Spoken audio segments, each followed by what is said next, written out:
প্রাচীন ভারতের ইতিহাস ঘাঁটতে বসলে বিষকন্যা শব্দটা বারবার উঠে আসে প্রাচীন ভারতের সাহিত্য পড়তে বসলেও।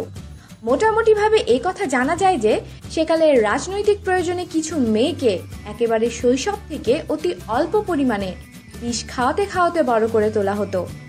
বয়সের সঙ্গে সঙ্গে বিষের মাত্রাও বাড়ত। যৌবন প্রাপ্তির পরে সে পরিপূর্ণ বিষকন্যা হয়ে উঠত। তার সংস্রবে কোনো পুরুষ এলে তার পরিণতি ছিল অনিবার্য মৃত্যু।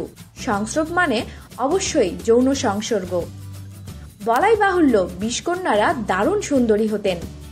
তাদের রূপে মোহগ্রস্ত করে রাজা ও রাজপুরুষদের গুপ্ত হত্যার চেষ্টা করত বিপক্ষ শক্তি।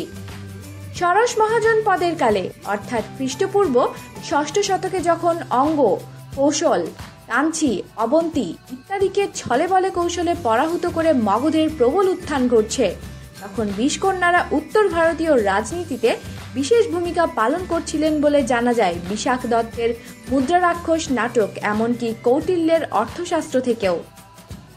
বিশেষ করে নন্দ বংশের আমলে রাজনৈতিক গুপ্ত হত্যা বিপুল পরিমাণে বেড়ে যায়।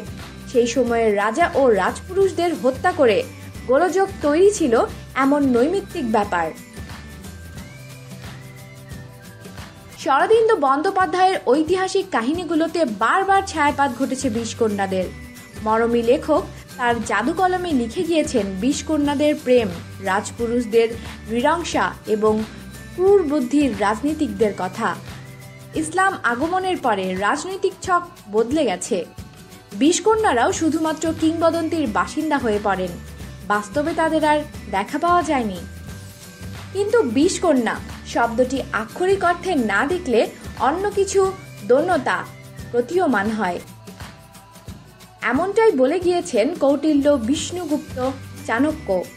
ভারতের সর্বোচ্চ প্রচলিত নৈতিক প্রবচন চাণক্য নীতিতে জানানো হয়েছে বিষকন্যা শব্দটি অনেক সময়ই একটি অভিধা এবং যুগে যুগে বিষকন্যারা পুরুষের সর্বনাশ করতে সক্রিয় থাকেন, বা এমনটাও বলা যায় পুরুষের লালসায় অনেক সময় সাধারণ নারীকেও বিষকন্যা করে তোলে। দেখা যাক কি সেই পরিস্থিতি। চাণক্য নীতি অনুযায়ী বয়স্ক কোনো পুরুষ যদি তরুণীর ভার্যা গ্রহণে বদ্ধপরিকর হয়ে থাকেন, তবে তিনি বিষের পেয়ালার চুমুক দিতে চলেছেন। বিবাহের সমতা বিষয়টি একান্তভাবে প্রয়োজন। বয়সের বিপুল ফারাক বিবাহকে চরম অসুখী করে, জীবনকে বিস্ময় করে তুলতে পারে। অপেক্ষাকৃত কম বয়সী স্ত্রীকে কেবল শারীরিকভাবে তুষ্ট রাখা নয়, তার অন্যান্য চাহিদাগুলোকে মান্যতা দেওয়া বয়স্ক স্বামীর পক্ষে দুরূহ হয়ে দাঁড়ায় বলে জানায় চাণক্য নীতি। এমতাবস্থায় স্ত্রীও পরিস্থিতি থেকে মুক্তি পেতে উদ্গ্রীব হয়ে ওঠেন। তিনি যে সর্বদা শৈরিনী হয়ে উঠবেন এমন নয়, কিন্তু তার কাছে সংসার তখন বিষময়। এমন পরিস্থিতিতে তিনিও আবির্ভূত হন বিষকন্যা হিসেবে। আমাদের সাথেই থাকুন, সাবস্ক্রাইব করুন।